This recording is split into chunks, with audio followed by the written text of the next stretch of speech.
ഹരി ഓം. ഇന്ന് പറയാൻ പോകുന്നത് ഉണർന്ന് എഴുന്നേറ്റാൽ ഉടൻ ഈ പറയുന്ന ഒരു കാര്യത്തിന് വിപരീതമായിട്ട് ചെയ്താൽ വീട്ടിൽ കടവും ദാരിദ്ര്യവും ഒഴിയുകയില്ല ഒരിക്കലും. അപ്പം ഉണർന്ന ഉടനെ ഈ പറയാൻ പോകുന്ന കാര്യം അതിന് വിപരീതമായിട്ടാണ് നിങ്ങൾ എഴുന്നേൽക്കുന്നതെങ്കിൽ ഞാൻ ഒരു രീതി പറയുന്നുണ്ട്. ഉണർന്ന ഉടനെ ചെയ്യേണ്ട ഒരു കാര്യം പറയുന്നുണ്ട്. അതിന് വിപരീതമായിട്ടാണ് നിങ്ങൾ എഴുന്നേൽക്കുന്നതെങ്കിൽ ആ വീട്ടിൽ എപ്പോഴും കടവും ദാരിദ്ര്യവും ഒഴിയത്തില്ല. അപ്പോൾ അതിൻ്റെ ശരിയായിട്ടുള്ള രീതി ഞാൻ പറഞ്ഞുതരാം. എങ്ങനെയാണ് ഉണർന്ന് എഴുന്നേൽക്കുമ്പോൾ ചെയ്യേണ്ട ഒരു രഹസ്യവിദ്യ പറഞ്ഞുതരാം. നമ്മളാരും മിക്കവാറും അത് ചെയ്യാറില്ല. അപ്പം അത് ചെയ്യുമ്പോൾ തൊട്ട് നിങ്ങളുടെ ജീവിതത്തിലേക്ക് തടസ്സങ്ങൾ മാറിക്കിട്ടാനും ഈ സാമ്പത്തികമായിട്ടുള്ള ഇപ്പം ലോൺസ് ഒക്കെ നമുക്ക് കിട്ടാനുള്ള തടസ്സങ്ങൾ മാറിക്കിട്ടാനും അല്ലെങ്കിൽ നമുക്കൊരു ജോലി ഉയർച്ച അല്ലെ വിദേശവാസം അല്ലെ കടങ്ങൾ മാറാൻ അല്ലെ പുതിയ പുതിയ സാമ്പത്തികമായ മാർഗങ്ങൾ ഉണ്ടാകാനും എല്ലാ ദിവസവും നല്ലതായി തീരുവാനും എല്ലാ ദിവസവും നല്ലതാകുന്നതോടൊപ്പം എല്ലാ ആപത്തുകളിൽ നിന്നും സംരക്ഷണവും നൽകുന്ന ഒരു രഹസ്യവിദ്യയാണ് പറയുന്നത്. ഉണർന്നെഴുന്നേൽക്കുമ്പോൾ ഞാനീ പറയുന്ന രീതി എഴുന്നേൽക്കുക. ഇതിന് വിപരീതമായിട്ട് എഴുന്നേൽക്കുമ്പോഴാണ് നമ്മുടെ കടവും ദാരിദ്ര്യം ഒഴിയാത്തത്. ഈ പറയുന്ന രീതിയിൽ എഴുന്നേറ്റാൽ നിങ്ങളുടെ ജീവിതത്തിൽ വലിയ മാറ്റങ്ങൾ ഉണ്ടാകും. ഓരോ ദിവസവും ഏറ്റവും സമ്പത്തും ഐശ്വര്യം ഉയർച്ചയോടും കൂടിയതായിരിക്കും. ആപത്തുകളിൽ നിന്ന് രക്ഷപ്പെടുന്ന ഒരു കവചം, നമുക്ക് ഈശ്വരീയമായിട്ടൊരു കവചം പോലെ ഈ വിദ്യ പ്രവർത്തിക്കും. ഇപ്പം മാത്രമല്ല സർവ്വവശ്യമാണിത്, ധനവശ്യമാണ്, സർവ്വവശ്യമാണ്. ആ വിദ്യ പറഞ്ഞുതരാം. ഏതൊരാൾക്കും പ്രയോജനം ചെയ്യുന്ന കാര്യമാണ്. വീഡിയോ മുഴുവൻ കാണാൻ ശ്രമിക്കുക. അതോടൊപ്പം നിങ്ങൾ നല്ല നല്ല ആളുകളിലേക്ക് ഇത് വീഡിയോ ആവശ്യമുള്ളവർക്ക് പറഞ്ഞു കൊടുക്കുക. സബ്സ്ക്രൈബ് ചെയ്യാത്തവർ സബ്സ്ക്രൈബ് ചെയ്യുക. എല്ലാവരും ഈശ്വരൻ അനുഗ്രഹിക്കട്ടെ. നിങ്ങൾക്ക് നല്ലതെന്ന് തോന്നുന്നെങ്കിൽ എല്ലാവരും ഈശ്വരൻ അനുഗ്രഹിക്കട്ടെ. എല്ലാം നല്ല കാര്യങ്ങളാണ് പറഞ്ഞു തരുന്നത്. ഇനി ഇത്തരം കാര്യങ്ങൾ ആവശ്യമുള്ളവർക്ക് പറഞ്ഞു കൊടുക്കുക. ചെയ്ത് രക്ഷപ്പെടണമെന്ന് അല്ലെങ്കിൽ ജീവിതത്തിൽ മാറ്റം ഉണ്ടാകണമെന്ന് ആഗ്രഹിക്കുന്നവർക്ക്. അപ്പോൾ ഞാൻ വിശദമായിട്ട് പറഞ്ഞുതരാം. അതിനു മുമ്പ് ഒരു കാര്യം പറയുകയാണ്, നേരിട്ട് കൺസൾട്ടിങ് ഇല്ല, വാട്സപ്പ് വഴി മാത്രമേ ഉള്ളൂ. സംഖ്യാജ്യോതിഷ, ഹസ്തരേഖ, ഗ്രഹനില ഇതൊക്കെയാണ് വിശകലനം ചെയ്യുന്നത്. നിങ്ങൾക്ക് ചെയ്യാൻ താല്പര്യമുള്ളൊരു വാട്സപ്പിൽ ഇടുക. ഫ്രീ ആകുമ്പോൾ ഞാൻ റിപ്ലൈ തരും. എല്ലാവർക്കും റിപ്ലൈ തരാൻ പറ്റത്തില്ല, പറ്റുന്നവർക്ക് റിപ്ലൈ തരും. ചെയ്യുന്ന രീതി പറയും. ഞാൻ നല്ല കാര്യങ്ങളെ പറയാറുള്ളൂ. ക്ഷേത്രത്തിലേക്കും സ്വയം ചെയ്യാവുന്ന ലളിതമായ നല്ല കാര്യങ്ങളെ പറയാറുള്ളൂ. ആവശ്യമുള്ളവർ ചെയ്യുക. ചെയ്യുമ്പോൾ അവിടെ കൊടുക്കേണ്ട ഒരു വിശ്വാസമുണ്ട്, പിന്നെ നമ്മുടെ ഒരു പ്രയത്നമുണ്ട്.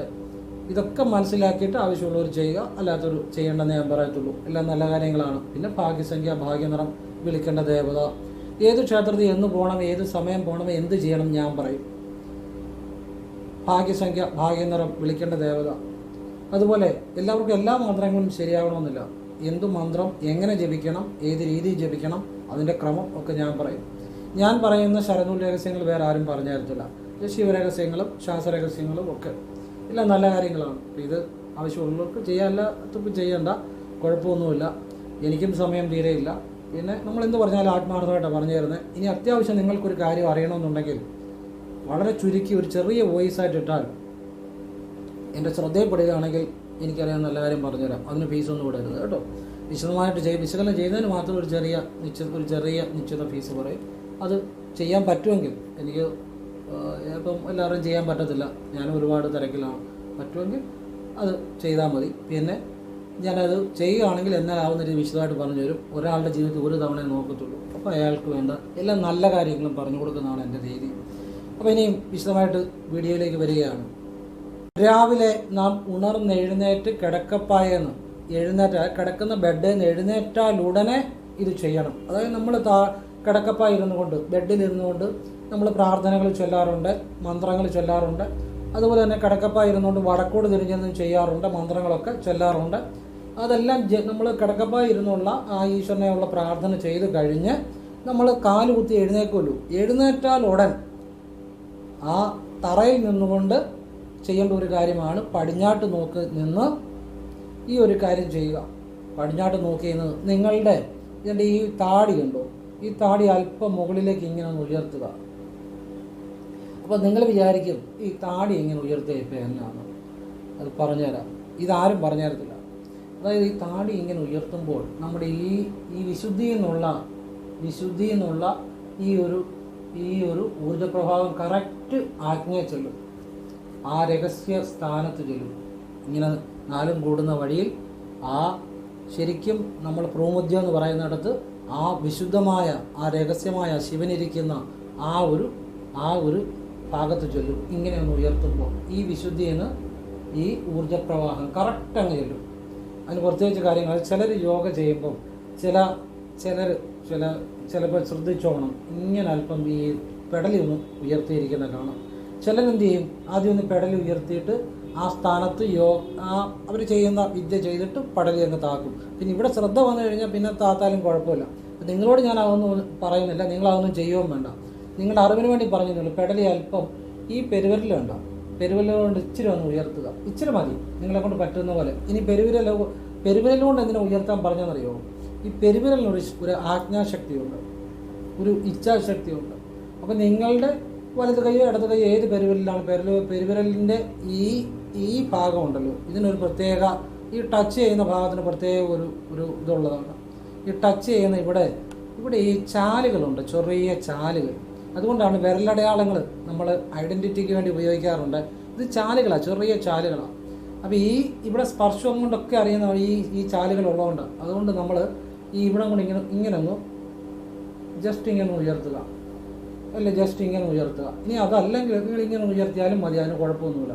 എന്നിട്ട് നിങ്ങൾ അല്പം ഇങ്ങനെ നമ്മൾ ഇങ്ങനെ ഉയർന്ന് മുകളിലോട്ടല്ലേ നോക്കുന്നത്, ഇങ്ങനെ മുകളിലോട്ട് നോക്കി, അമ്മേ ഭദ്രകാളിയമ്മേ, എനിക്ക് ഈ എല്ലാ കാര്യങ്ങളും ഭംഗിയായി നടത്തിത്തരണേ, സമ്പത്തും ഐശ്വര്യവും എല്ലാം എനിക്ക് അനുകൂലമായി തീർന്ന്, സമ്പത്തും ഐശ്വര്യവും ആയുരാരോഗ്യ സമൃദ്ധിയും എല്ലാ കാര്യങ്ങളും അവിടുന്ന് ഭംഗിയായിട്ട് നടത്തിത്തരണേ, അമ്മയുടെ സഹായം എപ്പോഴും ഉണ്ടാകണേ, നന്ദി എന്ന് മനസ്സുകൊണ്ടൊന്ന് പ്രാർത്ഥിക്കുക. ഈ ഞാൻ പറഞ്ഞ വരി അതുപോലെ തന്നെ എഴുതിയെടുത്ത് പ്രാർത്ഥിക്കുക.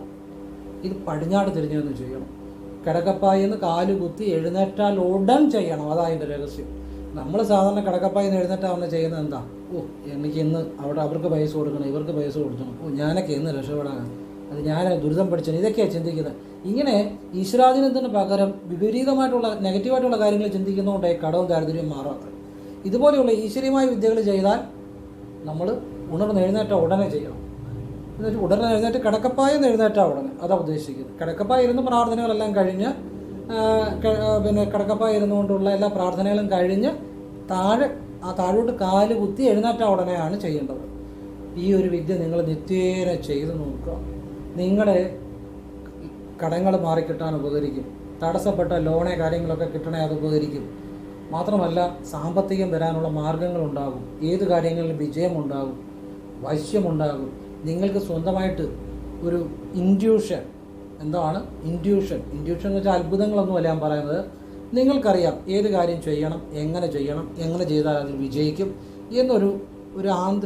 ഒരു അന്തർജ്ഞാനം നിങ്ങൾക്ക് ഒരു ദിവസം ചെയ്തുകൊണ്ടല്ല, പല ദിവസം ചെയ്യുമ്പോൾ നിങ്ങൾക്ക് ആരോടും അഭിപ്രായം ചോദിക്കാതെ തന്നെ, ചോദിക്കേണ്ട കാര്യങ്ങൾ അഭിപ്രായം ചോദിക്കുന്ന വെച്ചിട്ടില്ല എങ്കിലും സ്വയം നിങ്ങൾക്ക് പല കാര്യങ്ങളും കറക്റ്റായിട്ട് ചെയ്യാൻ പറ്റും. നിങ്ങളുടെ ആന്തരികമായ ഒരു ബോധം വളരും. കാരണം നമ്മൾ ഇവിടുന്ന് ഇച്ചിരി ഇങ്ങനെ ഉയർത്തുമ്പോൾ ഈ വിശുദ്ധിയിൽ നിന്ന് കറക്റ്റായിട്ട് ഒരു ഊർജ്ജപ്രവാഹം, നമ്മുടെ ആജ്ഞ എന്ന് പറഞ്ഞാൽ ഇങ്ങനെ ഒരു വര വരച്ചാലും ഇതിൻ്റെ ഉള്ളിലായിട്ടാണ് ആജ്ഞ എന്ന് പറയുന്നത്. ശരിക്കുമുള്ള ആജ്ഞ ഇവിടെയല്ല, ഇതിനകത്തായിട്ടാണ്. ആ കറക്റ്റ് കേന്ദ്രത്തിലേക്കാണ് ആ പ്രാണൻ്റെ ആ ഊർജത്തിൻ്റെ പ്രവാഹം ഉണ്ടാകുന്നത്. അപ്പോൾ അതുകൊണ്ട് തന്നെ ഇത് നിങ്ങളുടെ ഒരു ആന്തരികമായ ഒരു അവബോധവും ഇൻഡ്യൂഷനും ഒക്കെ വളർത്തുമെന്നുള്ളതാണ് പിന്നെ നമ്മൾ വിളിക്കുന്ന ഭദ്രകാളിയമ്മയെ കൂടിയാണ്. ഉദ്ദേശിക്കുന്ന കാര്യം നടന്നു കിട്ടും, ആപത്തുകൾ ഒഴിവാകും. നമുക്കൊരു സംരക്ഷണവും കൂടെ, ഏത് കാര്യത്തിലും തടസ്സം മാറും. നമ്മുടെ ജീവിതത്തിൽ സാമ്പത്തികവും ആ പറഞ്ഞ പ്രാർത്ഥന അതുപോലെ തന്നെ ചെയ്യുക. സമ്പത്തും ഐശ്വര്യവും ഉയർച്ചയും എന്ന് വേണ്ട, എല്ലാവിധ അഭിവൃദ്ധികളും ഉണ്ടാകും. ആ വീട്ടിൽ തന്നെ ഐശ്വര്യം ഉണ്ടാകും. ഇത് ചെയ്യുന്ന വീട്ടിൽ ഇത് ഏതൊരു വ്യക്തി ആ വീട്ടിൽ ചെയ്ത് ആ വ്യക്തിയും രക്ഷപ്പെടും. ആ വീട്ടിലുള്ള എല്ലാവർക്കും ഗുണം ഉണ്ടാകും. ആ വീടിനും ഐശ്വര്യം ഉണ്ടാകും. ആ വീട് സംബന്ധമായിട്ട് ഇപ്പം ശാപദോഷങ്ങളോ അല്ലെങ്കിൽ നെഗറ്റീവ് എനർജികളോ നമുക്കറിയില്ല, ചില വീടുകളിലൊക്കെ ചിലരിപ്പം കെട്ടി തൂങ്ങിച്ചാത്ത വീടുകളുണ്ട്. അങ്ങനെ പല ആപത്തുകൾ നടന്ന വീടുകളുണ്ട്. അങ്ങനെയുള്ള നമുക്കറിയത്തില്ലല്ലോ, ഓരോ ഭൂമിയിൽ എന്തൊക്കെ സംഭവിച്ചിരിക്കും നമുക്കറിയത്തില്ലല്ലോ. പണ്ട് കാലങ്ങളിൽ എന്തെങ്കിലും നെഗറ്റീവായിട്ടുള്ള എനർജികളുണ്ട്, അതെല്ലാം ഭദ്രകാളിയമ്മയെ ഈ വിദ്യ ചെയ്യുന്നതോടെ മാറിക്കിട്ടും വിശ്വാസത്തോടെ ചെയ്താൽ. കാരണം ഈ വിദ്യ ചെയ്യുമ്പോൾ നിന്റെ ഉള്ളിലെ ആ ഈശ്വരീയതയാണ് നീ ഉണർത്തുന്നത്. ആ ഭദ്രകാളിയമ്മയെ വിളിച്ചത് ചെയ്യുമ്പോൾ. അപ്പം നമ്മൾ ഈ വിദ്യ ചെയ്യുമ്പോൾ ഇത് നിങ്ങൾ കൃത്യമായിട്ട് ദിവസവും രാവിലെ ചെയ്യുക. നിങ്ങൾക്ക് അത്ഭുതകരമായ കാര്യങ്ങൾ ജീവിതത്തിൽ നടക്കും. അത്ഭുതമായ രീതിയിൽ ജീവിതം രക്ഷപ്പെടും. നിങ്ങൾ ആഗ്രഹിക്കുന്ന കാര്യങ്ങളൊക്കെ നേടിയെടുക്കാൻ പറ്റും. വിശ്വാസത്തോടു കൂടി ചെയ്യുക. ഇതൊക്കെയാണ് അറിയേണ്ടത്. ഇങ്ങനെയുള്ള കാര്യങ്ങളാണ് ജീവിതം മാറ്റുന്നത്. അല്ലാതെ കുറേ അറിവുകൾ അറിഞ്ഞാലൊന്നും ജീവിതം മാറത്തില്ല. നിങ്ങൾക്ക് വേണ്ടത് നിങ്ങളുടെ ഉള്ളിലെ ശക്തിയെ ഉണർത്തുന്ന, നിങ്ങൾക്ക് ചെയ്യാൻ പറ്റുന്ന നല്ല കാര്യങ്ങൾ അറിയുമ്പോഴേ ജീവിതം മാറത്തുള്ളൂ. അല്ലാതെ കുറേ നമ്മൾ അവിടെ ഇവിടെ എല്ലാം ഓരോ കാര്യങ്ങൾ കണ്ടു കേട്ടു അങ്ങനെയൊക്കെ ചെയ്തുകൊണ്ടൊന്നും ജീവിതം മാറാൻ പോകുന്നില്ല. കൃത്യമായിട്ട് ചെയ്യേണ്ട കാര്യങ്ങൾ ചെയ്താൽ ജീവിതം മാറുമെന്നുള്ളതാണ്. ഞാൻ ഈ വീഡിയോ തുടങ്ങുമ്പോൾ ആദ്യം ഒരു വാചകം പറഞ്ഞു, ഹരി ഓം. ഹരി ഓം എന്ന് വെച്ചാൽ എന്താണെന്നറിയാമോ? അത് വിഷ്ണുവിനെ സൂചിപ്പിക്കുന്നത് തന്നെയാണ്. പക്ഷെ അതിലും കുറേ രഹസ്യങ്ങളുണ്ട്. പരമമായ സത്യം എന്നതിൻ്റെ അർത്ഥം മനസ്സിലായില്ലേ? പരമമായ സത്യം അത് വിഷ്ണുവിനെയാണ് നമ്മൾ കൂടുതലായിട്ട് ഹരിയോം എന്ന് പറയുമ്പോൾ സൂചിപ്പിക്കുന്നതെങ്കിലും ശിവനെയും ഹരിയോം എന്ന് പറഞ്ഞാൽ ഭഗവാനെയും സൂചിപ്പിക്കുന്നത് തന്നെയാണ്. പക്ഷെ കൂടുതലായിട്ടും വിഷ്ണുവിനെയാണ് സൂചിപ്പിക്കുന്നത്. പക്ഷേ ഇതുപോലുള്ള ചില രഹസ്യ അറിവുകളുണ്ട്. ഹരി എന്ന് പറഞ്ഞാൽ പ്രധാനമായിട്ടും വിഷ്ണുവിനെയാണ് സൂചിപ്പിക്കുന്നതെങ്കിൽ ശിവനെയും ചില മന്ത്രങ്ങളിൽ ശിവനെയും ഹരി എന്ന് തന്നെ ജപിക്കുന്ന ചില വിദ്യകളുണ്ട്. ഇപ്പോൾ പരമമായ സത്യം എന്നുള്ളതിനർത്ഥം അത് വിഷ്ണുവിനെയാണ് കൂടുതൽ ഉദ്ദേശിക്കുന്നത്. എങ്കിലും ചില ശിവന്റെ രഹസ്യ മന്ത്രങ്ങളിലും അത് ശിവനെയും പരമമായ സത്യം ആ ഹരി ഓമിന് ചില രഹസ്യങ്ങളുണ്ട്. ഞാൻ അത് നിങ്ങൾക്ക് പറഞ്ഞു തരാം. നിങ്ങൾക്കത് ഉപകാരപ്പെടും.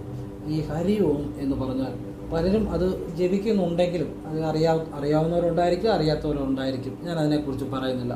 ഏതായാലും ഞാൻ പറഞ്ഞു തരുന്നത് നിങ്ങളൊന്ന് മനസ്സിലാക്കി നോക്കുക. നിങ്ങളുടെ ജീവിതത്തിൽ മാറ്റം വരും. ഈ ഹരി ഓം എന്ന് പറഞ്ഞാൽ അതിൻ്റെ അർത്ഥം ഈ നമ്മളെ ദുഃഖങ്ങളെ മാറ്റുന്ന ആ ഈശ്വരൻ, പ്രധാനമായിട്ടും വിഷ്ണുവിനെയാണ് ഉദ്ദേശിക്കുന്നത്. എന്നാൽ ശിവനെയും ഹരി ഓം എന്നുള്ളതിന് അർത്ഥം, ഹരി എന്ന് പറഞ്ഞാൽ ശിവനും അർത്ഥമുണ്ട്. അപ്പം കൂടുതലും വിഷ്ണുവിനെയാണ് എല്ലായിടത്തും പോപ്പുലറായിട്ട് എല്ലാവരും അറിയപ്പെടുന്നത്. അപ്പോൾ എന്തും ആയിക്കോട്ടെ, ഈശ്വരൻ എന്നുള്ളതാണ് പ്രപഞ്ചത്തെ, നമ്മുടെ ദുഃഖങ്ങളെ മാറ്റുന്ന ഈശ്വരൻ എന്നാണ് അതിനർത്ഥം. പരമമായ സത്യം. അതിപ്പോൾ ശിവനാണെങ്കിലും വിഷ്ണു ആണെങ്കിലും എല്ലാം ഒന്ന് തന്നെ കേട്ടോ. അപ്പം ഈ ഹരി ഓം, ഓം എന്ന് വെച്ചാൽ ആ പ്രപഞ്ചം നിറഞ്ഞു നിൽക്കുന്ന ശക്തിയാണ് ഓം. അങ്ങനെ ആ ഹരി ഓമിന് ജപിക്കുന്നതിനകത്ത് നമ്മുടെ ദുരിതങ്ങളെയും കഷ്ടപ്പാടുകളെയും ദുഃഖങ്ങളെയും ഒക്കെ മാറ്റാനുള്ള ശക്തിയുണ്ട്. അത് എങ്ങനെ ജപിക്കുമ്പോഴാണെന്നറിയാവൂ? അത് നിങ്ങൾ അറിയണം. നമ്മൾ ഒരു വിദ്യ ശരിയായിട്ട് ചെയ്യുമ്പോഴാണ് ഫലമുണ്ടാകും. അറിവെന്ന് പറഞ്ഞാൽ അറിവ് കൊണ്ടൊന്നും പ്രത്യേകിച്ച് കാര്യമില്ല. നമ്മുടെ അനുഭവം, അത് പ്രാക്ടിക്കലായിട്ട് ചെയ്യുമ്പോൾ ഉണ്ടാകുന്ന അനുഭവമേ ഗുണമുള്ളൂ. അറിവ് നമ്മൾ അവിടുന്ന് ഇവിടുന്ന് എല്ലാം കാര്യങ്ങൾ കേൾക്കുന്നു, അറിയുന്നു, അതൊന്നും ജീവിതം മാറ്റണമെന്നില്ല. അത് ശരിയായിട്ട് ആ അറിവിനകത്ത് ഒളിഞ്ഞിരിക്കുന്ന രഹസ്യങ്ങൾ കാണും. അതറിയുമ്പോഴാണ് ജീവിതം മാറുന്നത്. അതായത് ഹരിയോം ജപിക്കേണ്ട ഒരു രീതി ഞാൻ പറഞ്ഞുതരാം. നമ്മളൊരു കർപ്പൂരം കത്തിച്ചിട്ട് ഹരി ഓം എന്ന് ജപിച്ച് ഹരി ഓം എന്ന് വാഗൊണ്ട് ജപിച്ച ശേഷം കർപ്പൂരത്തെ തൊട്ട് തൊഴുക. 3 തവണ അങ്ങനെ ചെയ്യുക. അപ്പോഴതിൻ്റെ ഗുണം എന്നാന്ന് ചോദിച്ചു കഴിഞ്ഞാൽ, ഈ ഹരി ഓം എന്ന് ജപിക്കുമ്പോൾ നമ്മുടെ ഉള്ളിലെ കുണ്ടലിനി ശക്തിയുടെ ഊർജം നല്ല രീതിയിൽ ആ പ്രവാഹം നല്ല രീതിയിൽ നടക്കും. നമ്മുടെ ശരീരത്തിലെ കുണ്ടലിനി ശക്തിയുടെ ആ പ്രവാഹം നല്ല രീതിയിൽ നടക്കും. എന്നുവെച്ചാൽ കുണ്ടലിനി ശക്തി ഉണരുമെന്നൊന്നും അല്ല ഞാൻ പറയുന്നത്.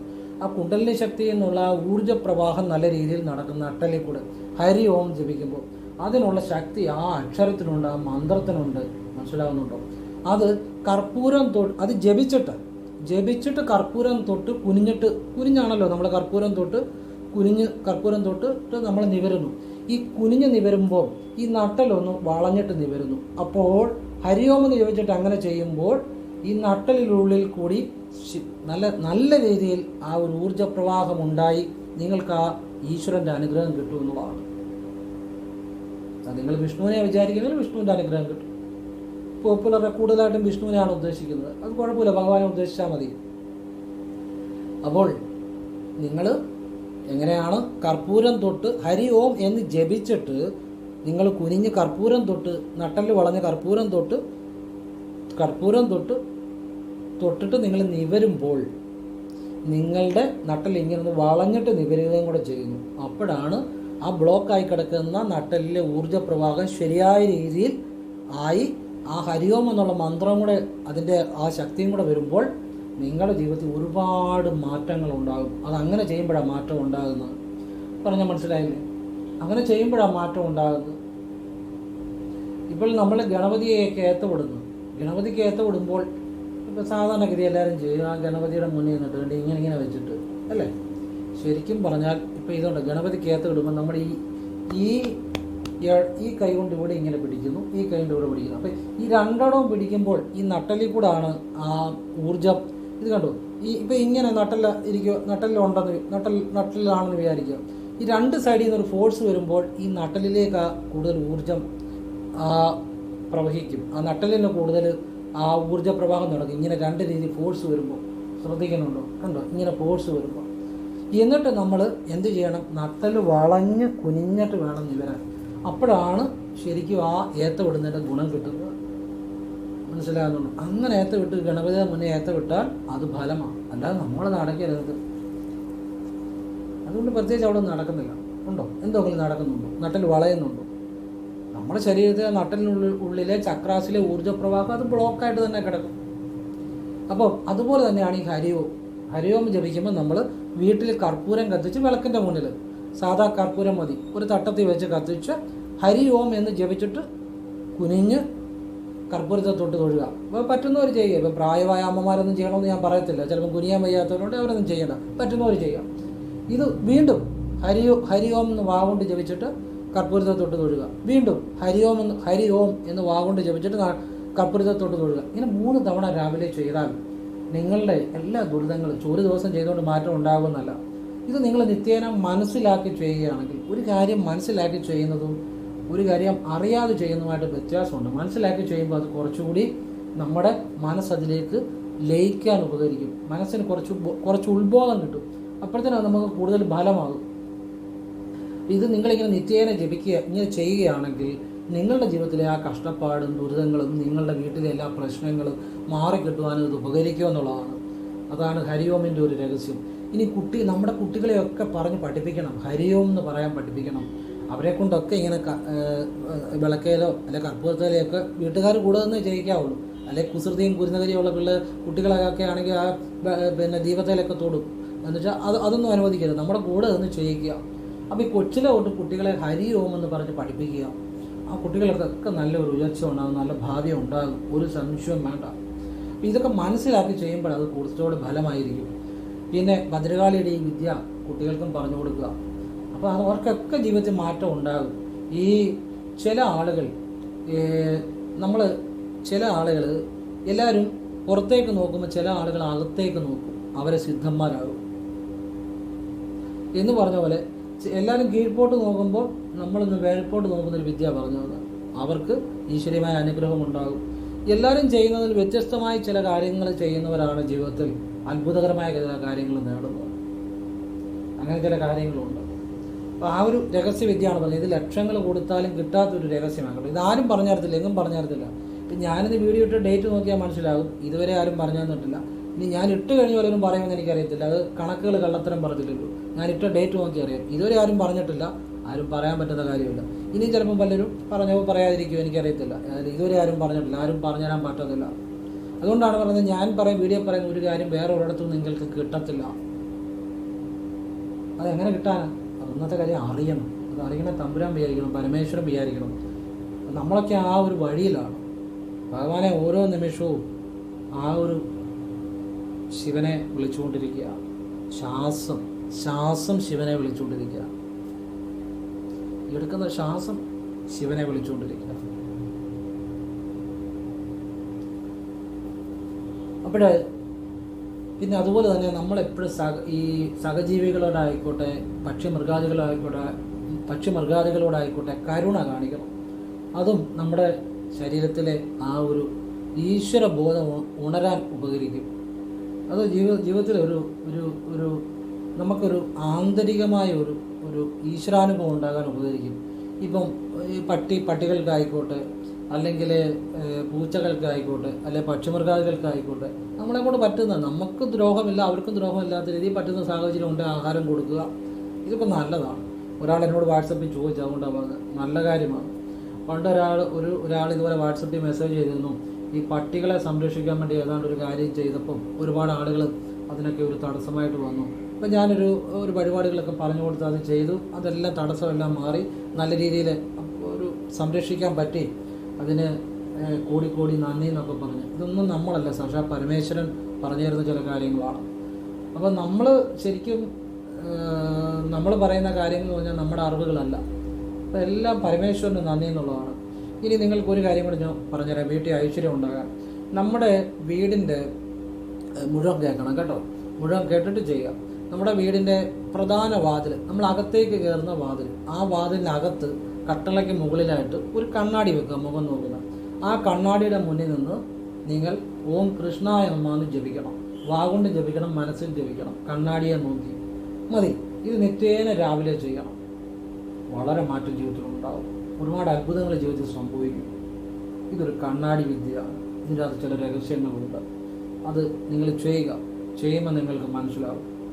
കാരണം ആ കണ്ണാടിയെ നോക്കി, മുഖം നോക്കുന്ന കണ്ണാടി, ആ കണ്ണാടിയെ നോക്കി, കണ്ണാടി വീടിൻ്റെ നമ്മൾ പ്രധാന വാതിലിന് അകത്തേന്ന് വെളിയിലോട്ട് കയറുമല്ലോ, ആ പ്രധാന വാതിലിന് അകത്ത് ഭാഗത്ത് കട്ടളയ്ക്ക് മുകളിലായിട്ട് ഒരു മുഖം നോക്കുന്ന കണ്ണാടി സ്ഥാപിക്കുക. അത് നോക്കി, നമ്മളെ കണ്ണാടി കാണണമെന്നൊന്നുമില്ല, നമ്മൾ നോക്കിയാൽ മതി. നോക്കി ഓം കൃഷ്ണായ നമഃ ജപിക്കണം. നിത്യേന രാവിലെ ഇത് ചെയ്യണം. ഒരു തവണ ചെയ്താൽ മതി. വാഗൊണ്ടൊന്നും ജപിക്കണം, മനസ്സിലൊന്നും ജപിക്കണം. കണ്ണാടി ജസ്റ്റ് നോക്കുക, അത്രയേ ഉള്ളൂ. ഒരുപാട് സമയമൊന്നും ചെയ്യണ്ട. നിങ്ങളുടെ ജീവിതത്തിൽ വലിയ മാറ്റങ്ങൾ ഉണ്ടാകും.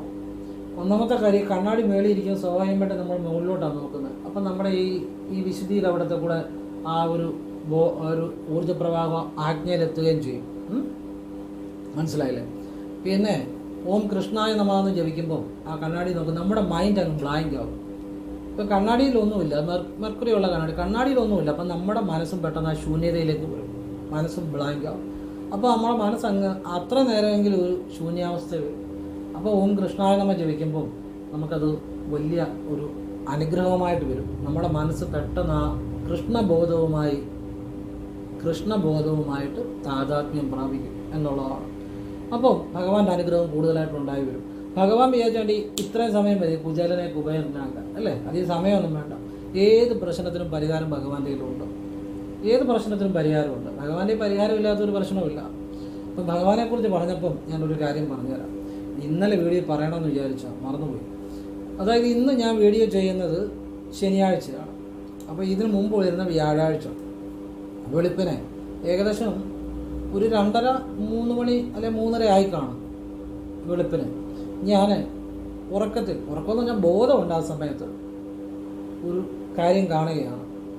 അതായത് ഭഗവാൻ കൃഷ്ണൻ പറയുന്നു, ഭഗവാനെ വിഗ്രഹമായിട്ടാണ് കാണുന്നത്. അതായത് എനിക്ക് വെണ്ണ വലിയ ഇഷ്ടമാണ്, അത് കുടത്തിനകത്ത് തരണം. അത് രസീത് എഴുതിയിട്ട് കുടത്തിനകത്ത് അവിടെ വെച്ചാൽ മതി. ഞാൻ പെട്ടെന്ന് എനിക്ക് എഴുന്നേറ്റ് ഞാൻ നോക്കിയപ്പോൾ മണി, ഞാൻ പറഞ്ഞല്ലോ, ഞാൻ എഴുന്നേറ്റപ്പോൾ 5 മണി ആയി. പക്ഷേ ഇത് കാണുന്ന സമയം ഒരു 3:30-4 മണി സമയമാണ്. അപ്പം എനിക്ക് ബോധമുണ്ട്. അത് കഴിഞ്ഞ് കുറച്ചുകൂടെ കഴിഞ്ഞാൽ ഞാൻ എഴുന്നേറ്റ്. അപ്പോൾ ഞാൻ നോക്കിയപ്പോൾ വ്യാഴാഴ്ച വെളുപ്പിനെയാണ്. അപ്പോൾ എല്ലാ മാസവും ഞാൻ കൃത്യമായിട്ട് മാസത്തിൽ ഒരു വ്യാഴാഴ്ച അമ്പലപ്പുഴ പോകുന്നതാണ്. പക്ഷേ ഈ മാസം പോയില്ല. അപ്പോൾ ഭഗവാന്റെ ഒരു ഞാൻ പറഞ്ഞില്ലേ 2:30-ക്കും 3:30-ക്കും ആയുള്ള സമയം ദിവ്യശക്തികൾ പ്രവർത്തിക്കുന്ന സമയമാണ്. ദിവ്യശക്തികൾ പ്രവർത്തിക്കുന്ന ഒരു സമയമാണ്. അപ്പം നമുക്ക് ഭഗവാൻ നമ്മുടെ ബോധത്തിലേക്ക് വന്ന് ഭഗവാന് വെണ്ണ വേണം എന്നാണ് പറയുന്നത്. കുടം ഞാൻ എല്ലാ പ്രാവശ്യവും കൊടുക്കുന്നതാണ്. അപ്പം ഞാൻ എഴുന്നേറ്റ് കഴിഞ്ഞ് ഞാൻ പറഞ്ഞു, ഭഗവാനെ ഞാൻ തീർച്ചയായിട്ടും ഈ മാസം വരുന്നുണ്ട്, ഭഗവാനെ ഞാൻ കുടം വെണ്ണ നൽകിയേക്കാം എന്ന് ഞാൻ പറഞ്ഞു. അപ്പോൾ അത് ഞാൻ പറഞ്ഞെന്നു ചോദിച്ചു കഴിഞ്ഞാൽ, ഭഗവാന് ഈ കുടത്തിനകത്ത് അത് അമ്പലപ്പുഴ ഉണ്ട്, അവിടെ ഒരു കുടം വെണ്ണ മേടിക്കാൻ കിട്ടും. 100 രൂപ വേണ്ട, ഭയങ്കര ഇഷ്ടമാണ് എന്നുള്ളത് ആണ് എനിക്ക് മനസ്സിലായ ഒരു കാര്യം. പിന്നെ രണ്ടാമത്തെ കാര്യം, ഞാൻ ആ മാസം പോകാൻ താമസിച്ചു. അപ്പോൾ അതിനുള്ളൊരു ഓർമ്മപ്പെടുത്തലൂടായിരുന്നു. അപ്പം ഭഗവാന് വെണ്ണ വലിയ ഇഷ്ടമാണ്. നിങ്ങൾക്കും പറഞ്ഞത് എന്നാ വെച്ചാൽ, നിങ്ങളും ഭഗവാന് വെണ്ണ കൊടുത്താൽ നിങ്ങൾക്കും ഭഗവാന്റെ അതുപോലുള്ള അനുഗ്രഹം ഉണ്ടാകും. അത് കിട്ടാൻ വേണ്ടിയാണ് പറഞ്ഞിരുന്നത്. അല്ലാതെ എനിക്ക് മാത്രം എല്ലാം വേണമെന്നോ അല്ലെ എനിക്ക് മാത്രം അനുഗ്രഹം ഉണ്ടാകണമെന്ന് ചിന്തിക്കുന്ന ഒരു വ്യക്തിയല്ല ഞാൻ. നിങ്ങൾക്കൂടെ എനിക്ക് കിട്ടിയ പോലെ ഭഗവാന്റെ ഒരു അനുഗ്രഹം അല്ലെ ഭഗവാന്റെ ഒരു അനുഭവം നിങ്ങൾക്കും കിട്ടട്ടെ എന്ന് കരുതി പറഞ്ഞതാണ്. കുടത്തിനകത്ത് വെണ്ണ കൊടുക്കുന്ന ഭഗവാന് വലിയ ഇഷ്ടമാണ്. അത് രസീത് എഴുതിയിട്ട് വേണം അവിടെ വെക്കാൻ. അമ്പലപ്പുഴ പോകുന്നവർക്കറിയാം, ഭഗവാന്റെ മുന്നിൽ നിന്ന് ആദ്യം പ്രാർത്ഥിക്കണം. പ്രാർത്ഥിച്ച് കഴിഞ്ഞ് രസീത് എഴുതിയിട്ട് അവിടെ മാറ്റി വെക്കുന്ന ഒരു സ്ഥലമുണ്ട്, അവിടെ വെക്കുക. അങ്ങനെയാണ് ചെയ്യേണ്ടത്. ആ രീതിയിലാണ് ചെയ്യേണ്ടത്. അതും ഭഗവാൻ എന്നോട് പറഞ്ഞു തന്നു, ഇങ്ങനെ ചെയ്യുന്നതാണ് എനിക്കിഷ്ടം എന്ന്. അപ്പം നമ്മൾ ആ കുടം വെണ്ണ നടക്ക് നേരെ നിന്ന് പ്രാർത്ഥിക്കുക, എന്നിട്ട് പോയി രസീത് എഴുതിയിട്ട് മാറ്റി വെക്കുക, അങ്ങനെ ചെയ്യുക, നന്നായിരിക്കും. വ്യാഴാഴ്ചയാണ് ഭഗവാൻ ഏറ്റവും ഇഷ്ടപ്പെട്ടതെന്നുള്ളതാണ് ഞാൻ മനസ്സിലാക്കിയത്. എനിക്ക് നൽകിയ സ്വപ്ന ദർശനത്തിൻ്റെ അടിസ്ഥാനത്തിൽ ഞാൻ മനസ്സിലാക്കി വ്യാഴാഴ്ചയാണ് ഭഗവാൻ ഏറ്റവും പ്രിയങ്കരമായ ദിവസം എന്നാണ്. അമ്പലപ്പുഴ ഉണ്ണിക്കണ്ണൻ്റെ കാര്യമാണ് പറയുന്നത്. നേരത്തെ എനിക്കിതുപോലെ ഭഗവാന്റെ ഇതുപോലെയുള്ള ഒരു സമയത്ത് ഒരു സ്വപ്ന ദർശനം ഉണ്ടായതായിരുന്നു. അന്ന് ഞാൻ ഭഗവാനെ വ്യക്തമായിട്ട് കണ്ടു സ്വപ്നത്തിൽ. അതും സ്വപ്നം എന്ന് പറയാൻ പറ്റത്തില്ല, നമുക്ക് പാതി ബോധമുണ്ട്.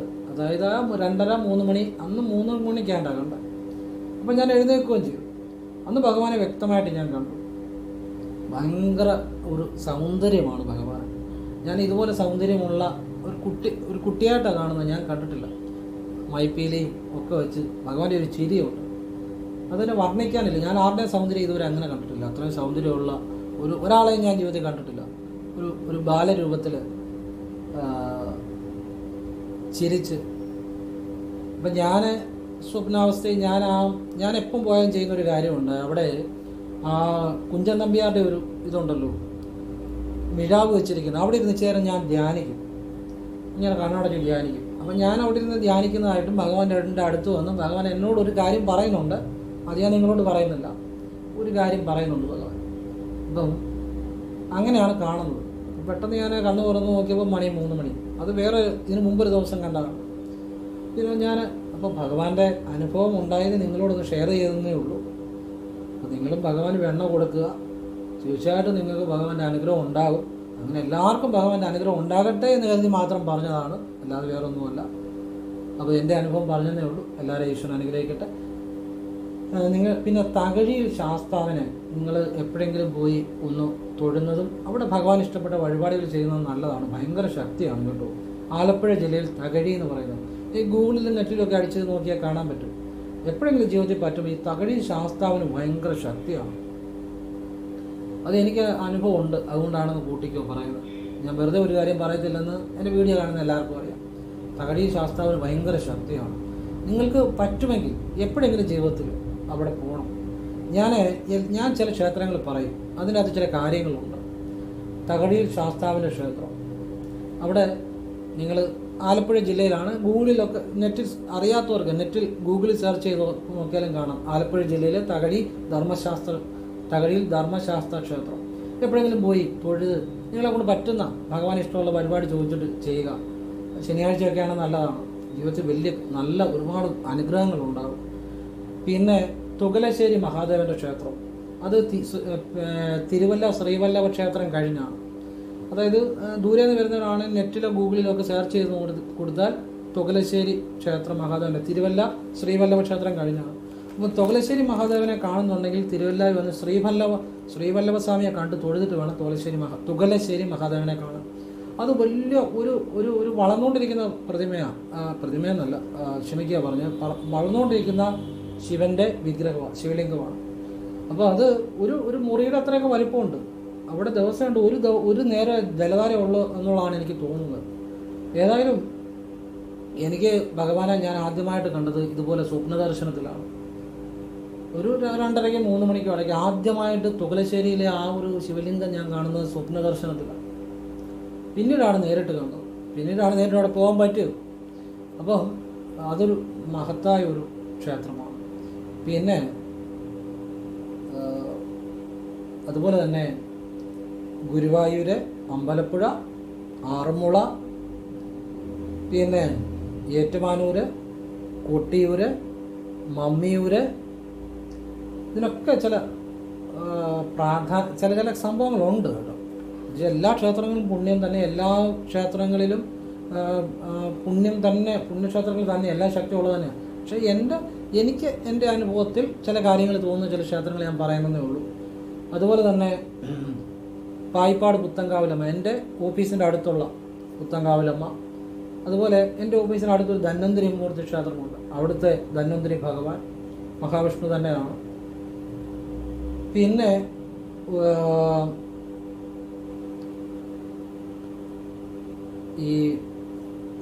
അതായത് ഈ തിരുവല്ലായ്ക്കും ചങ്ങനാശ്ശേരിക്കും ഇടയ്ക്ക് പെരുന്തുരുത്തിയിൽ ഒരു അയ്യപ്പ സ്വാമിയുടെ ക്ഷേത്രമുണ്ട്. അത് റോഡ് സൈഡിൽ തന്നെയാണ്. ആ ക്ഷേത്രത്തിൽ ശനിയാഴ്ച വൈകുന്ന പാട് നമ്മളൊരു നെയ്വിളൊക്കെ തെളിയിച്ചൊരു കാര്യം പറഞ്ഞാൽ പോലും സ്വാമി ഒരു വഴി കാണിച്ചു, അത്ഭുത ശക്തിയുള്ള ഒരു ക്ഷേത്രമാണ്. അവിടെ ധാരാളം അന്യമതസ്ഥർ പോലും ചെയ്യാറുണ്ട് പല കാര്യങ്ങളും. അങ്ങനെയുള്ള ചില ക്ഷേത്രങ്ങളിൽ ചില പ്രത്യേകതകളുണ്ട്, അതുകൊണ്ട് ഞാൻ പറഞ്ഞു. പിന്നെ കുറേ പെട്ടെന്നൊന്നും മനസ്സിൽ വരുന്നില്ല. ഇതുപോലെ പല ക്ഷേത്രങ്ങളുണ്ട്, പെട്ടെന്ന് മനസ്സിൽ വന്ന് മാത്രമേ ഞാൻ പറഞ്ഞുള്ളൂ. ഇതുപോലെ കുറേ ക്ഷേത്രങ്ങളുണ്ട് കേട്ടോ. അതുപോലെ ആരമല ശിവക്ഷേത്രം എൻ്റെ ഓഫീസിൻ്റെ തൊട്ടടുത്ത് ഉള്ളതാണ്. ചങ്ങനാശ്ശേരിക്ക് പോകുന്ന റൂട്ടിലാണ്. അതായത് പുത്തങ്കാവലമ്പലത്തിനും പിന്നെ മുക്കാട്ടുപടി കഴിഞ്ഞാണ്. അതായത് മുക്കാട്ടുപടി കഴിഞ്ഞാണ് ചങ്ങനാശ്ശേരിയിൽ നിന്ന് വരുമ്പോൾ മുക്കാട്ടുപടി കഴിഞ്ഞാണ് ആറമല ശിവക്ഷേത്രം എന്ന് പറയും. അവിടെയും ഭഗവാന്റെ വളരെ ശക്തിയുള്ള ഒരു കാര്യങ്ങളാണ്. പിന്നെ മലദൈവങ്ങൾ, അതായത് കുറ്റൂർ മലയച്ചൻ്റെ ഒരു ക്ഷേത്രമുണ്ട്, പൊട്ടൻമല എന്ന് പറയുന്നത്. അവിടുത്തെ ശിവൻ എന്ന് പറഞ്ഞാൽ അനാദിയാണ്. ഞാൻ അവിടെ ഇരുന്ന് ആദ്യമായിട്ട് ജ്യോതിഷം, ആത്മീയമായ കാര്യങ്ങൾ ഇല്ലേ, അവിടുത്തെ ഭഗവാന്റെ ഒരു അനുഗ്രഹം തന്നെ എനിക്ക്. ഞാൻ ശിവനെ അറിഞ്ഞത് ആദ്യം അവിടുന്നാണ്. അന്ന് എനിക്ക് ഒന്നുമില്ല കേട്ടോ. എന്നെ നിങ്ങളും അറിയത്തില്ല, ലോകവും അറിയത്തില്ല, എന്നെ എനിക്ക് തന്നെ അറിയത്തുമില്ല. എന്ന് വെച്ചാൽ മറ്റൊന്നുമല്ല, നമ്മുടെ ഉള്ളിലെ ഈശ്വരീയത. ആ കാലത്ത് ഞാൻ ആദ്യം അറിയുന്നത് ആ കുറ്റൂര് പൊട്ടന്മല ശിവക്ഷേത്രത്തിലെ ശിവനെയാണ് അറിയുന്നത്. ആ ഭഗവാനെ എന്നും ഞാൻ ഇടയ്ക്കൊക്കെ അവിടെ വഴിപാടുകളിൽ ചോദിക്കാറുണ്ട്. ഭഗവാന് അപാരമായ ശക്തിയുണ്ട്, മലദൈവമാണ്, അനാദിയാണ്. ശിവന്റെ ഏറ്റവും ആദിമമായ ഒരു രൂപമാണ്, പറഞ്ഞറിയിക്കാൻ പറ്റത്തില്ല. അവിടെ ഭയങ്കര അച്ചട്ടാണ്. പിന്നെ അതുപോലെ തന്നെ ചക്ലത്തുവാവ് ദേവിയുടെ ശക്തി ഭയങ്കരമായിട്ടുള്ള ക്ഷേത്രമാണ്. ചക്ലത്തുവാവ് കഴിഞ്ഞൊരു ക്ഷേത്രമുണ്ട്, തലവടി കൊച്ചുപനയന്നാർക്കാവെന്ന് പറഞ്ഞൊരു ക്ഷേത്രം. അവിടെ ഭയങ്കര ശക്തിയുള്ള ഒരു ക്ഷേത്രമാണ്. ഇതൊക്കെ ഓരോ ചില അനുഭവങ്ങളുടെ അടിസ്ഥാനത്തിലും ഒക്കെയാണ് ഞാനീ പറയുന്നത്. അപ്പോൾ നിങ്ങൾക്കിപ്പോൾ അതിനൊക്കെ അടുത്തുള്ളവരൊക്കെയാണ് പോവുക, ദൂരെയുള്ളവരാണെങ്കിൽ എപ്പോഴെങ്കിലും വരാൻ പറ്റുമെങ്കിൽ അന്വേഷിച്ചിട്ട് വരിക. സൗകര്യം പോലെ മതി. നിങ്ങൾ ബുദ്ധിമുട്ടിയ ഒരു കാര്യം ചെയ്യണമെന്ന് ഞാൻ പറയുന്നത്. നിങ്ങൾക്ക് ആവശ്യമുണ്ടെങ്കിൽ അടുത്തുള്ളവരൊക്കെ അതിൻ്റെ മഹത്വം പറഞ്ഞു പോവുക, അതിനുവേണ്ടി ഞാൻ പറയുന്നതേ ഉള്ളൂ.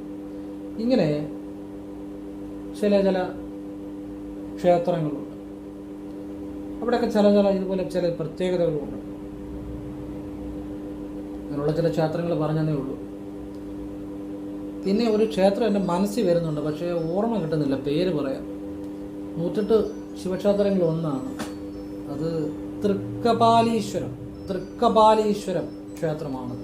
അത് നിരണം. തൃക്കപാലീശ്വരം മഹാദേവ ക്ഷേത്രം നിരണം. അതായത് തിരുവല്ലയ്ക്ക് പോകുന്ന തിരുവല്ല കഴിഞ്ഞ് വരും. നിരണം നമ്മൾ മാന്നാർ പോകുന്ന റൂട്ടിൽ തിരുവല്ല കഴിഞ്ഞ് വരും. നിരണം ജംഗ്ഷനിൽ തന്നെയാണ് നിരണം തൃക്കപാലീശ്വര ക്ഷേത്രം. അത് പുരാതനമായ, അതായത് കണ്ണശ കവികൾക്കൊക്കെ അനുഗ്രഹം കിട്ടി അവിടെ നിന്നാണ് പറയപ്പെടുന്നത്. എനിക്ക് അതിനെക്കുറിച്ച് കൂടുതൽ അറിയില്ല. എന്തായാലും ഒരു കാര്യം പറയാം, അവിടെ കദളിപ്പഴ നിവേദ്യമുണ്ട്. ഭയങ്കരമായിട്ട് അത് ചെയ്യുന്നവർക്ക് ജ്ഞാനം, അറിവ്, ജോലി ഇതൊക്കെ കിട്ടും. ഭഗവാന്റെ അപാരമായ അനുഗ്രഹമുള്ളൊരു ക്ഷേത്രമാണ്. 108 ശിവക്ഷേത്രങ്ങളിൽ ഒന്ന് തന്നെയാണത്. ഇങ്ങനെ ഇതല്ലാതെ ഒരുപാട് എല്ലായിടത്തും ക്ഷേത്രങ്ങളുണ്ട്, അതെല്ലാം ശക്തി ഉള്ളത് തന്നെയാണ് കേട്ടോ. എൻ്റെ ഓർമ്മയിൽ വന്നത്, എനിക്ക് ചില അനുഭവങ്ങളുള്ളത് പെട്ടെന്ന് പറഞ്ഞതേ ഉള്ളൂ. എല്ലാ ക്ഷേത്രങ്ങളും ശക്തിയുള്ളതാണ്, എല്ലാ ക്ഷേത്രങ്ങളും പുണ്യക്ഷേത്രങ്ങളാണ്, എല്ലാ ക്ഷേത്രങ്ങളും ഈശ്വര ചൈതന്യത്തെ ഞാൻ പ്രണമിക്കുന്നു. എൻ്റെ ഓർമ്മയിൽ വന്നത്, എനിക്ക് പെട്ടെന്ന് പല അനുഭവങ്ങളുള്ളത് കുറച്ച് പെട്ടെന്ന് ഓർമ്മ വന്ന് പറഞ്ഞതേ ഉള്ളൂ കേട്ടോ. എല്ലാവരും ഈശ്വരൻ അനുഗ്രഹിക്കട്ടെ. ഓം കൃഷ്ണായ നമഃ. പിന്നെ പത്മനാഭസ്വാമി ക്ഷേത്രം, ആനന്ദംകാട് ഒക്കെ വളരെ ബഹുവിശേഷമാണ് കേട്ടോ. പത്മനാഭസ്വാമി ക്ഷേത്രം എന്ന് പറഞ്ഞാൽ അവിടെ അഗസ്ത്യർ ഒരു അനുഗ്രഹം കൂടെ അവിടെ ചെന്നാൽ കിട്ടും എന്നുള്ളതാണ്. അഗസ്ത്യർ ഒരു അനുഗ്രഹം കിട്ടും അവിടെ. വൈക്കം മഹാദേവ ക്ഷേത്രം അത്ഭുത ശക്തിയുള്ള ഒരു ക്ഷേത്രമാണ് കേട്ടോ വൈക്കത്തുണ്ട്. കാരണം ഞാൻ ഒരു പ്രാവശ്യം ഇതുപോലെ അങ്ങനെ ഒരു ചിന്ത വന്നപ്പം അവിടുന്ന് ഒരാൾ നടക്കുന്നുണ്ട് എന്നെ വിളിച്ചു.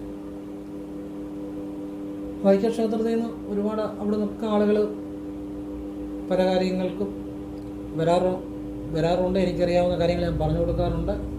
അപാര ശക്തിയുള്ള ക്ഷേത്രം വൈക്കം മഹാദേവ ക്ഷേത്രം. അന്നദാന പ്രഭുവാണ്. വൈകി വരുന്നവർക്കും അനുഗ്രഹം നൽകുന്ന, മോക്ഷം നൽകുന്ന, അനുഗ്രഹം നൽകുന്ന ഭഗവാനാണ്.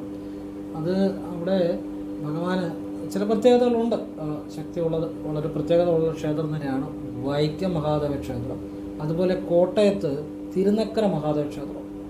അവിടെ ഇരുന്ന് ഞാൻ ചിലപ്പോൾ ധ്യാനിക്കാറുണ്ടായിരുന്നു. ആ മൈതാനത്ത് അവിടെ ഇരുന്ന് ഭഗവാനെ ധ്യാനിക്കാറുണ്ട്. എനിക്കവിടെ ചില ശിവാനുഭവങ്ങളൊക്കെ ഉണ്ടായിട്ടുണ്ട്. പിന്നെ ഓച്ചിറ പരബ്രഹ്മം തന്നെയാണ് അത്. പരബ്രഹ്മം എന്ന് പറഞ്ഞാൽ ദ അൾട്ടിമേറ്റ്, ദി സെനത്ത്, ഏറ്റവും ടോപ്പായിട്ടുള്ള ബ്രഹ്മം തന്നെയാണ്. ഇതൊക്കെ അതിനെ ഓച്ചിറ ദക്ഷിണ കാശി എന്നറിയപ്പെടുന്നു. ഇതൊക്കെ നിങ്ങളുടെ അടുത്തുള്ള ക്ഷേത്രങ്ങളാണെങ്കിൽ നിങ്ങൾ അതിൻ്റെ പ്രാധാന്യം മനസ്സിലാക്കി നിങ്ങൾ പോകാൻ ശ്രമിക്കുക. നമ്മളിപ്പോൾ ഇപ്പോൾ തുകലശ്ശേരിയുടെ അടുത്തുള്ളവർക്ക് പോലും അറിയത്തില്ല തുകലശ്ശേരി മഹാദേവൻ്റെ ശക്തി. കാരണം നിങ്ങളോട് ഞാൻ പറഞ്ഞിട്ടുള്ളത്, എങ്കിലും ഞാൻ പുതിയതായിട്ട് കാണുന്നവരുണ്ടായിരിക്കും. അതായത് എൻ്റെ ഒരു വേണ്ടപ്പെട്ട ഒരാൾ ഹിമാലയത്തിൽ ചെന്നപ്പം, ആദ്യ കൈലാസയാത്ര ചെന്നപ്പം, അദ്ദേഹത്തിനോട് അവിടെ നിന്ന് ഒരു സന്യാസി, ധ്യാനത്തിൽ ഇരിക്കുന്ന ഒരു സന്യാസി അദ്ദേഹം പറഞ്ഞ് അദ്ദേഹം കോഴിക്കോട് നിന്നാണ് വരുന്നത്. അദ്ദേഹത്തിൻ്റെ വീട് കോഴിക്കോടാണ്. പക്ഷേ അപ്പോൾ സന്യാസി പറഞ്ഞു, അല്ല നീ ചങ്ങനാശ്ശേരിക്കാരനെന്ന് പറഞ്ഞു. ശരിയാണ്, ഇദ്ദേഹത്തിൻ്റെ കുടുംബമെല്ലാം മൂലകുടുംബമെല്ലാം ചങ്ങനാശ്ശേരിയിലാണ്. ഈ സന്യാസി ഇതെങ്ങനെ അറിയുന്നു? ഇദ്ദേഹത്തിൻ്റെ അമ്മയ്ക്ക് ഇന്ന രോഗമുണ്ടെന്നും ഒക്കെ പറയുന്നു. എന്നിട്ട് അദ്ദേഹം പറഞ്ഞു, നിനക്കിനിയും ഇവിടെ വരാൻ പറ്റത്തില്ല, നീ ഇനിയും തിരുവല്ലയിൽ തുകലശ്ശേരി മഹാദേവ ക്ഷേത്രമുണ്ട്, അവിടെ പോവുകയാണെങ്കിൽ ആദ്യം ശ്രീവല്ലഭ ക്ഷേത്രത്തിൽ കയറിയിട്ടേ തൊഴാവുള്ളൂ. ആദ്യം ശ്രീവല്ലഭനെ വണങ്ങണം, എന്നിട്ട് തുകലശ്ശേരി മഹാദേവനെ പോയി കാണണം. അത് കൈലാസം തന്നെയാണ് ഹിമാലയത്തിലെ സന്യാസി പറയും. അപ്പോഴാണ് ഞാൻ സത്യമായിട്ടാണ് പറഞ്ഞത്, ഞാനിവിടെ ചങ്ങനാശ്ശേരി 4 കോടി കിടക്കുന്ന ഞാൻ തിരുവല്ലയിൽ തുകലശ്ശേരിയിൽ അതിനു മുമ്പ് എനിക്ക് ഭഗവാൻ സ്വപ്നദർശനം തന്നായിരുന്നു. സ്വപ്നദർശനം തന്നതിലും ഈ ശിവലിംഗം എവിടെയാണെന്ന് എനിക്ക് അറിയത്തില്ലായിരുന്നു. അപ്പോഴാണ് ഈ ഹിമാലയത്തിൽ പോയ ആൾ വന്ന് എന്നോട് പറയുന്നതും, ഞാൻ അവിടെ ചെന്ന് തൊഴുമ്പോൾ സ്വപ്നത്തിൽ കണ്ട പോലെ വലിയ ശിവലിംഗമാണ്. ഞാൻ ആദ്യമായിട്ട് ഭഗവാനെ സ്വപ്നത്തിലാണ് കണ്ടത്, പിന്നെ നേരിട്ട് കണ്ടത് ആ ശിവലിംഗം. അപ്പോൾ ഈ തോലശ്ശേരി അടുത്ത അമ്പലത്തിൽ ഉള്ളവർക്ക് പോലും ഈ അമ്പലത്തിന് ശക്തി അറിയത്തില്ല. അതാരഹസ്യം, കൈലാസം തന്നെയാണ്. കൈലാസത്തിൽ പോകുന്നതിന് തുല്യം അവിടെ പോയി തൊഴുന്നത്, പക്ഷെ അത് അറിയത്തില്ല. അതുപോലെ ഏറ്റുമാനൂർ ചിലപ്പോൾ അടുത്തുള്ളവർക്കാണെങ്കിൽ പോലും അത് ഏറ്റുമാനൂരും കൈലാസം തന്നെയാണ്, അത് അറിയത്തില്ല. അപ്പം നിങ്ങളത് അറിഞ്ഞു തൊഴുവാണെങ്കിൽ നിങ്ങളുടെ ജീവിതം ധന്യമായി, നിങ്ങളുടെ ജീവിതം ഇതിലെല്ലാമായി. അതിനുവേണ്ടി പറഞ്ഞതേ ഉള്ളൂ. എല്ലാവരും ഈശ്വരൻ അനുഗ്രഹിക്കട്ടെ. അതുപോലെ ശക്തിയുള്ള ഒരു ക്ഷേത്രമാണ് പെരുന്ന മാരണത്തുകാവ് ക്ഷേത്രം. അവിടെ കടുംപായസം ചെമ്പരത്തിമാലയും അച്ചട്ടാണ്. ഒരു തൊഴിലുയർച്ചയ്ക്കും ഒക്കെ ഒരുപാട് അനുഭവമുണ്ട്. തെക്കോട്ടാണ് ദർശനം, ശക്തി വളരെ കൂടുതലാണ്. ഈ വടക്കോട്ടാണ് ഭദ്രകാളി ക്ഷേത്രത്തിൽ ശക്തിയുള്ള ഒരുപാട് ക്ഷേത്രങ്ങളുണ്ട്. പക്ഷേ ഈ ക്ഷേത്രത്തിൽ തെക്കോട്ടാണ്. അത് അപൂർവമായിട്ടേ ഉള്ളൂ. കേരളത്തിൽ തന്നെ എനിക്കറിയാവുന്ന ക്ഷേത്രം അതേ ഉള്ളൂ തെക്കോട്ടുള്ള. അത്ഭുത ശക്തിയാണ്. അപ്പോൾ തെക്കോട്ടാണെങ്കിൽ ആദ്യം ശ്രീകോവിൽ ഒക്കെ വലിയ ഒരു പിന്നെ ശ്രീകോവിലിനൊക്കെ ആദ്യം ഒരു ഈ മൂടിയില്ലായിരുന്നു എന്നൊക്കെയാണ് എൻ്റെയൊക്കെ അച്ഛൻ പറഞ്ഞ് ഞാൻ കേട്ടിട്ടുള്ളത്. പക്ഷെ ഇപ്പം നല്ലതായിട്ട് മൂടിയൊക്കെ വെച്ച് പണിതിട്ടുണ്ട്. കാരണം അത്ര ശക്തിയാണ്, അപാര ശക്തിയാണ് അമ്മയ്ക്ക്. ഭയങ്കര അച്ചട്ടായ ഒരു ക്ഷേത്രമാണ്. അപ്പം അങ്ങനെ ഞാൻ ചില ഇത് പറഞ്ഞതേ ഉള്ളൂ. നിങ്ങളുടെ അറിവിന് വേണ്ടി പറഞ്ഞതാണ്. എല്ലാവർക്കും ഉപകാരപ്പെടട്ടെ. എനിക്ക് അനുഭവവും പല കാര്യങ്ങളിൽ നിന്ന് മനസ്സിലാക്കിയ കാര്യങ്ങളാണ് പറഞ്ഞത്. നിങ്ങൾക്ക് ആവശ്യമുണ്ട് ചെയ്യാം, അല്ലെ ചെയ്യാതിരിക്കാൻ നിങ്ങളുടെ ഇഷ്ടം. എനിക്ക് ശരിയെന്ന് തോന്നിയ കാര്യങ്ങൾ എൻ്റെ അനുഭവങ്ങളാണ് പറഞ്ഞത്. നല്ല കാര്യങ്ങൾ എപ്പോഴും ജീവിതത്തിൽ നല്ലതേ തരത്തുള്ളൂ. ആവശ്യമുള്ളവർ ചെയ്യുക, അത്രയേ ഉള്ളൂ. എല്ലാവരും ഈശ്വരൻ അനുഗ്രഹിക്കട്ടെ. ഓം കൃഷ്ണായ നമഃ. ശിവോഹം ശിവശിവ.